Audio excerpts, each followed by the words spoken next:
He shoved my graduation cake off the table, frosting splattered across the patio, candles rolling under people's feet. Then my 10-year-old nephew grinned and said, "Eat it off the ground, Aunt Daisy." The whole table laughed. My mother laughed the loudest. I stood there, knife still in my hand, wondering how love could sound so cruel. I didn't say a word, just walked out while their laughter followed me into the dark. That night, Mom's text lit up my phone. "We've chosen to sever all contact. Stay away forever." My sister liked it. I typed one line back, and that's when everything changed. The backyard looked like something out of a magazine. String lights, laughter, the smell of barbecue drifting through the warm Idaho air. From the outside, it was the perfect family gathering, but standing there with a paper plate in my hand, I could feel it. The thin layer of tension that no one talked about. My mother, Linda, floated from one guest to another, smiling that polished hostess smile. My sister, Amanda, sat in the center of the crowd, glowing in a new floral dress. Her son, Liam, perched proudly beside her, soaking up the attention that had never been mine. "Tell us about the Florida trip," someone called out. Amanda laughed, flipping her hair. "Oh, it was amazing. Mom insisted we stay an extra week." Mom nodded, pretending humility. "Well, they work hard, they deserve it." I smiled, the way people do when they know they're supposed to. No one asked how Seattle was. No one asked about my degree. On the table sat the cake. White frosting, blue lettering that read, "Congrats, Daisy," pushed to the far corner beside a stack of paper plates and half-empty soda cans. Every time someone walked past, they bumped it slightly, as if it didn't matter whether it stayed upright or not. I stared at it longer than I should have, because it looked familiar, beautiful, ignored, forgotten in plain sight. A breeze rolled through the yard. The fairy lights swayed. For a second, I thought maybe this time would be different. Maybe they'd surprise me. Then Liam ran toward the table, eyes glinting with mischief. His voice cut through the chatter. "Aunt Daisy, Mom says you only got your degree so you can brag." The laughter that followed was sharp, ugly. Mom didn't stop him. Amanda pretended to hide her smile behind a glass of wine. I thought about every time I'd been told to share, to sacrifice, to be the strong one. The one who didn't need help, the one who didn't complain. My throat tightened, but I swallowed it down. When Liam's hand shoved the cake off the edge, it all happened in slow motion. The porcelain plate shattering, frosting splattering my shoes, everyone gasping, and then laughing again. I froze, gripping the knife I'd been using to serve slices. No one told him to apologize, not even my father, sitting quietly on his phone. The last thing I remember was my mother's voice, light and amused. "Oh, come on, Daisy, don't be so sensitive." I set the knife down, untied the apron, and walked toward the door. Every step sounded too loud against the wooden deck. Their laughter followed me like music from a party I was never invited to. Outside, the air was colder, the sky bruised with evening. I got in my car and drove away without saying goodbye. For the first time in my life, I didn't cry. I just knew something inside me had finally snapped, and there was no going back after tonight. I drove for hours that night, headlights cutting through the empty Idaho highway. My hands gripped the steering wheel so tight my knuckles burned. The laughter from the party kept replaying in my head, the sound of plates clinking, my mother's voice echoing, "Don't be so sensitive." By the time I reached my apartment in Seattle, it was past midnight.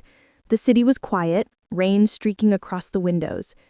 I dropped my keys on the counter, kicked off my shoes, and sank into the silence. My phone buzzed, a message from Mom. For a second, I thought maybe, just maybe, it would be an apology. But when I opened it, the words sliced cleaner than any knife. "We've chosen to sever all contact. Stay away forever." A few seconds later, a small red heart popped up beside it. Amanda's reaction. I stared at the screen, my reflection glowing faintly against the glass. My chest didn't tighten. I didn't cry. I just sat there numb, as if my body had finally stopped trying to prove it could still feel. I opened my laptop, the blue light flickering across the room. The cursor blinked on an old spreadsheet, my budget tracker. 2 rows stared back at me. Parents' mortgage, $400 monthly. Amanda's SUV, $640 monthly.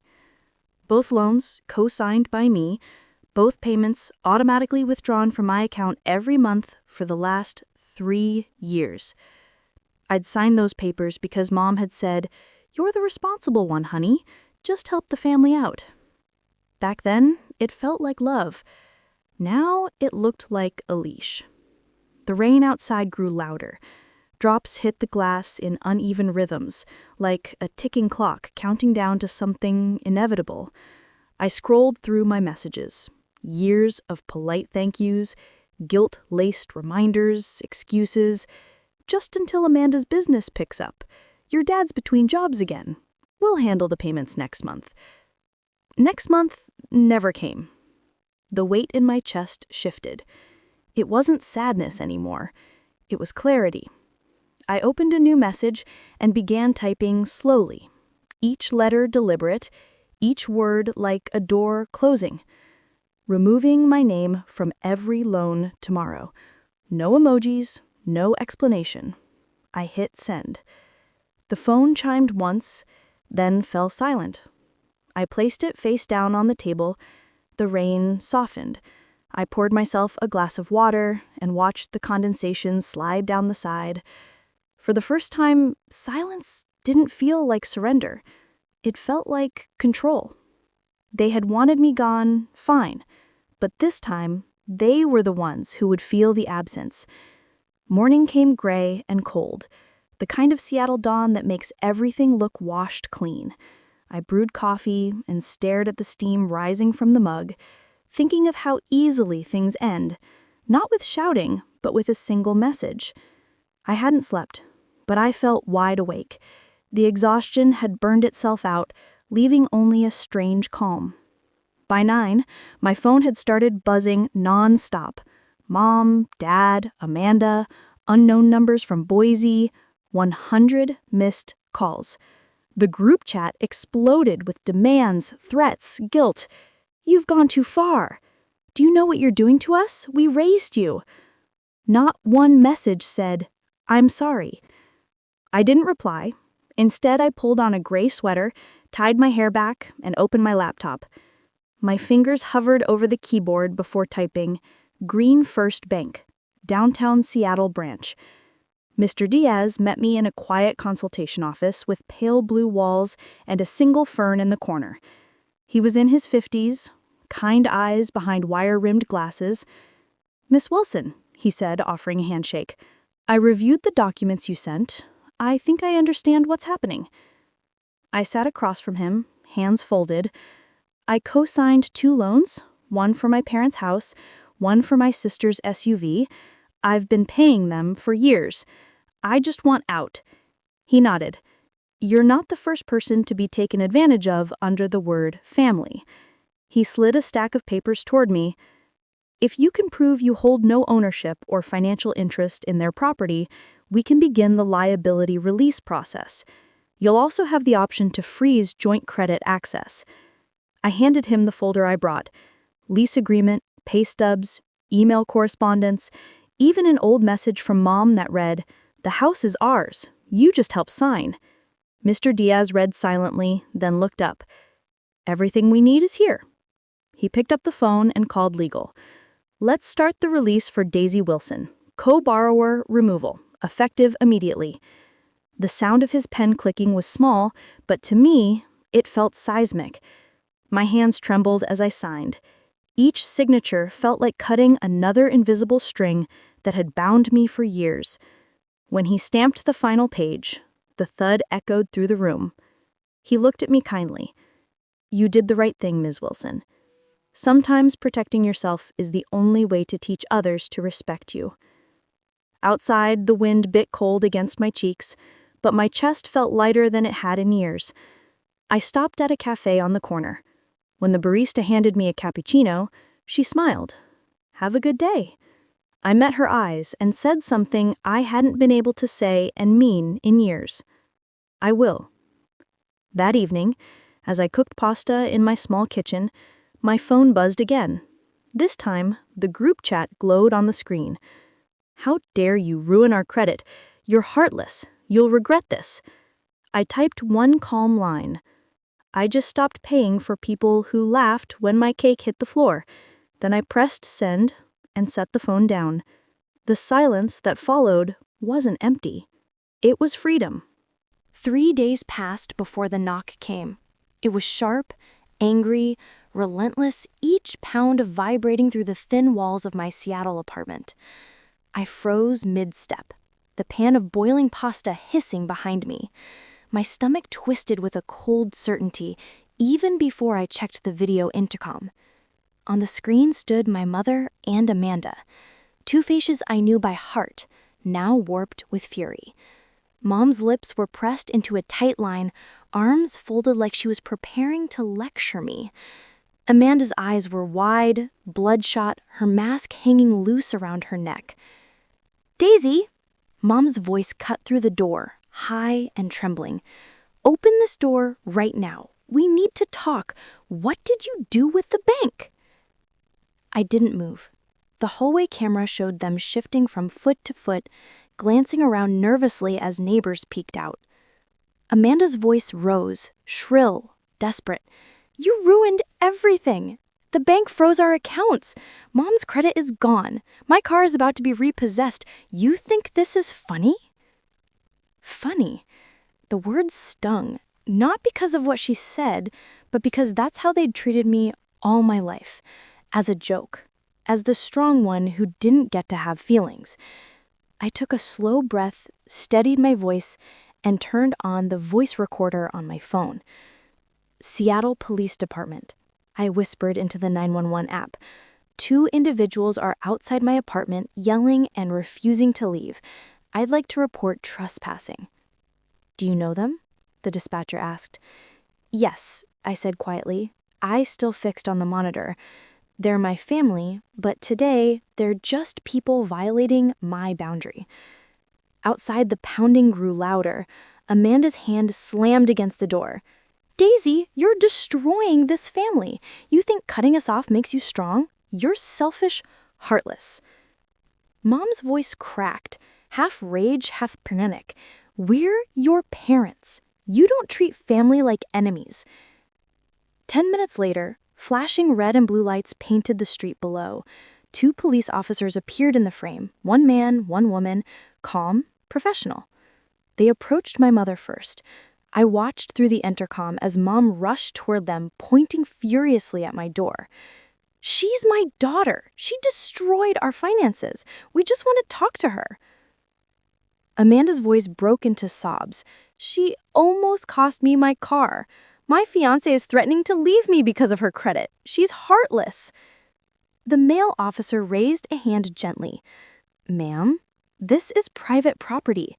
If she's asked you to leave, you need to leave." "She's my child," Mom shouted. "I have rights." The officer shook his head. "You have rights as a mother, but not the right to trespass on an adult's residence."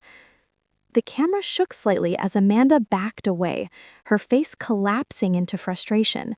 For a brief second, guilt brushed against me, light, fleeting, familiar. But then I remembered the frosting splattered across the pavement, the laughter, the silence that followed. "No," I thought, "not again." Through the speaker, I spoke quietly, just enough for the microphone to pick up.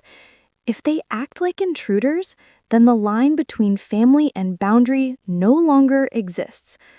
The officer turned towards the camera and nodded slightly, as if acknowledging my words without needing more explanation. He gestured towards the stairs. "This conversation is over. Let's go." Mom turned back to the door, her eyes burning with betrayal. "You'll regret this, Daisy. Blood doesn't disappear just because you say so." I didn't answer. The door stayed closed. They left under the dull flash of police lights. Their footsteps echoed down the stairwell, heavy, defeated, fading into the distance. When silence finally returned, it felt like oxygen flooding into a room that had been sealed shut for years. I slid down to the floor, my back against the wall, the phone still recording. My hands trembled, but not from fear, from release. The audio kept playing their voices, the pleading, the anger. I saved the file and named it Boundaries, April 17th, 2025. That night, I stood by the window watching the city breathe beneath me. Cars glided past, headlights streaking across wet asphalt. Somewhere below, people laughed, ordered coffee, lived their lives. And in that quiet apartment, a family had just fallen apart without a single scream. The next morning, my inbox filled again, this time with messages I hadn't expected. A Facebook post from Mom. Big letters, bold text. Sometimes the child you trust most betrays you the worst. Daisy stole from her parents and ruined our credit. Some people never learn gratitude. Below it were dozens of comments from old neighbors, relatives, even people I barely remembered. So ungrateful. Poor Linda, after all she's done. And then one that twisted the knife. I heard she used her parents' money to buy that apartment in Seattle. I stared at the screen. The old me would have panicked, written long explanations, begged people to believe me. But now I just breathed. They were throwing fire, but I refused to burn. Instead, I opened a new email. Short, measured, professional. Subject, clarification, personal matter. Hi team, if you see rumors about me online, please ignore them. Some people fight boundaries with lies. I'm fine and appreciate your professionalism and privacy. Daisy. Then I closed my laptop. The truth doesn't need shouting.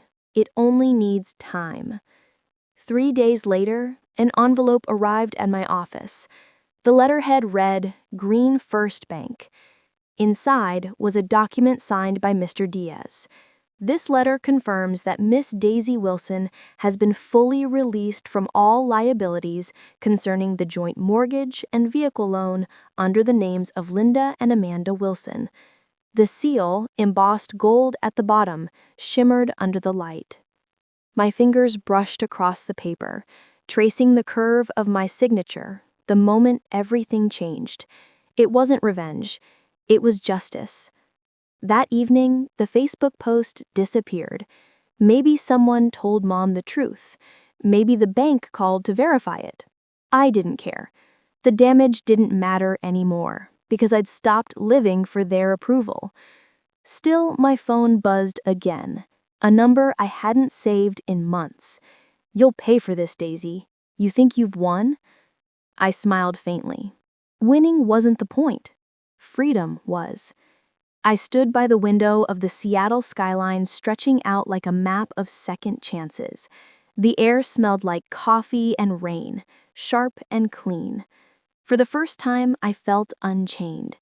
Sometimes silence isn't weakness. It's the sound of power finally speaking for itself. Weeks passed, and the noise finally died. No more late-night calls, no more Facebook whispers. The silence that once terrified me now felt like peace. I focused on my work at Green Pulse Tech, finishing a project that landed me a quiet promotion. Lydia, our CEO, said during a meeting, Daisy, you lead with steadiness. People trust that.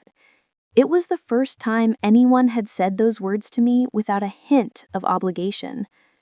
At home, life found a rhythm. Yoga at sunrise, soup simmering in the evenings, laughter with friends who saw me, not what I could offer. Elena brought flowers. One weekend, Marcus teased me about the cactus on my windowsill, saying, it looked like me, calm, but don't touch. Then, one morning, I received a photo from Mr. Diaz, my release document framed in the bank's compliance office. We use it as an example of boundary protection, his message read. I smiled, sipping coffee by the window. For once, I wasn't someone's safety net or silent backbone. I was just Daisy, whole, free, finally belonging to myself. A year later, my phone lit up with a single message from Amanda. I'm sorry for everything. No excuses, no explanations, just 6 quiet words. I stared at it for a while, then set the phone down without replying. Forgiveness, I realized, doesn't always mean reopening the door. Sometimes it's closing it gently and walking away in peace. Outside, Lake Union shimmered under the evening light, calm and endless. I breathed in the Seattle air, cool and alive, and whispered, "Welcome home, Daisy." If you've ever had to cut ties to find yourself again, you're not alone. Share your story below and subscribe for the next story.